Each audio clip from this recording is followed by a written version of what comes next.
Hello there, welcome to Mr. Robertson doing a video this time for year 4, and it's a revision video. You've learnt all these things in class, you've done them in the lab.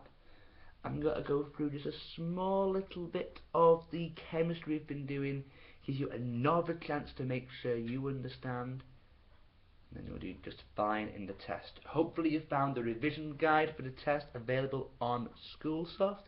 There's the criteria there's practice questions, there's of course some great website links too, so plenty of chance for you to practice in the best possible way for this test.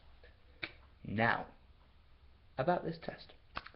The main focus is about solids, liquids, and gases. And they are different to each other. The solids are the colder things, only vibrating. The liquids, they can start to flow and move around each other. And the gases can of course fill the entire space. Solids, liquids, and gases. Now, I can draw those as well in my house with people. The solids have a regular structure. They are organised. They can't move past each other. They are fastened in place. And they can only vibrate. And as they get hotter and hotter, they vibrate more and more. Liquids, on the other hand, the liquids will flow, they will move to the bottom, they will touch each other and so on, but they have more of a random structure. They keep moving past each other all the time. The gases fill the entire space evenly, go around, high energy, moving around like so. And knowing and understanding these is the basics to this, is the basics to the science of chemistry in year 4. If we can see how different things are structured, we can see from there what is important about them.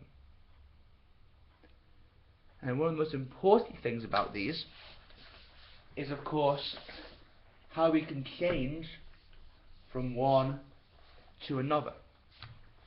For example, if a solid gets super hot, these vibrations mean it can break the bonds. And when they break, we have the process of melting. The liquids can go to gases. The liquids can evaporate. When the liquids become a bit of a gas, we can say it evaporates. We can also use the phrase boiling. There's a tiny difference, but not so much. Basically, if it's boiling, it is over the temperature it can be a liquid. So, for example, with water, when water goes to over 100 degrees Celsius, then it is boiling, and that water will start to turn into a gas as fast as possible. Evaporates, the telling with you, it takes more time.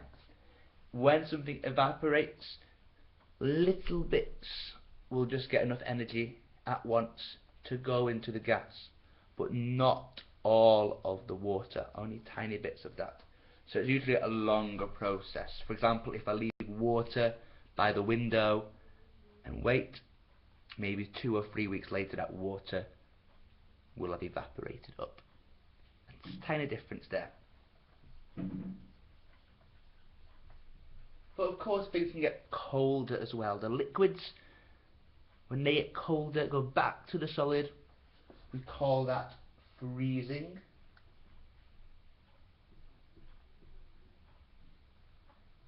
And the gases going to the liquids, we can say that is condensing.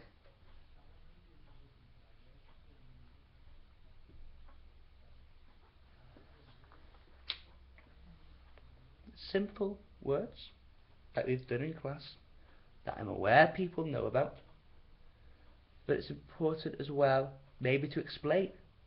So be able maybe to explain what happens when a solid melts.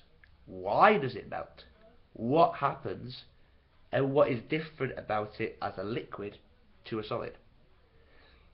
That's where we'll see some of the explaining skills, which are the things at the higher levels. Let's go through some of those now. So, those levels, we have the E, the C, and A. And there's only one criteria on this test, so you can really focus your answers. There will be 7 questions in total, and as we go through the test, we'll put in a few more questions that will work at this higher grade idea. For the E level, I want you to be able to describe the science, to know about it, to be able to tell me exactly what happens, when, and how. Have the right facts. If you know what you're talking about, you get the E. However, those C grade students, they can start to explain the science. They can take it a level further so somebody else can understand what you're talking about. They know why it happens. So that's another skill there to think about. That's why we have these practice questions there. So you can actually practice how you explain the science. And some of those questions too, they look at the A grade skills. They need possibly multi-step ideas. They're a bit more complex. You need to explain why, but maybe there's 2 or 3 different reasons why. Maybe it's a different situation to you. There's phrases in the official school of etiquette criteria about general characteristics and so on. It's you proving to me you know the science in any situation I give you, that you can always give me an answer that makes sense, that no matter where in the world or universe you are, you know about the science we're talking about. You do it really well. So focus on that in your answers. And maybe at the higher level skills, you might want to make sure you remember some of the bits of science, like maybe the expansion and contraction. For example, when things get hotter, as we see, they need to vibrate more. If they vibrate more, they need more space. Needing more space, and then it gets bigger. Our object gets bigger. The Eiffel Tower in Paris gets bigger in summer than winter, because the atoms and the molecules inside of it need more space to vibrate, and it is slightly bigger. Scary thought. Contraction is the opposite. It's when it's colder, it needs less space, so it gets smaller. Maybe those look at the higher skills. Some of these ideas may be relevant to what you're trying to say. Maybe. Make sure you bring in good quality science into your answers. Make sure that you're able to take through step by step.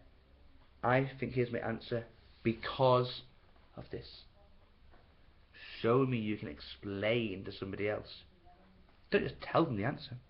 Explain why the answer's true. And some of those later questions in the test will ask you to develop those skills. But for now, thanks for listening. Good luck in the tests. Adios.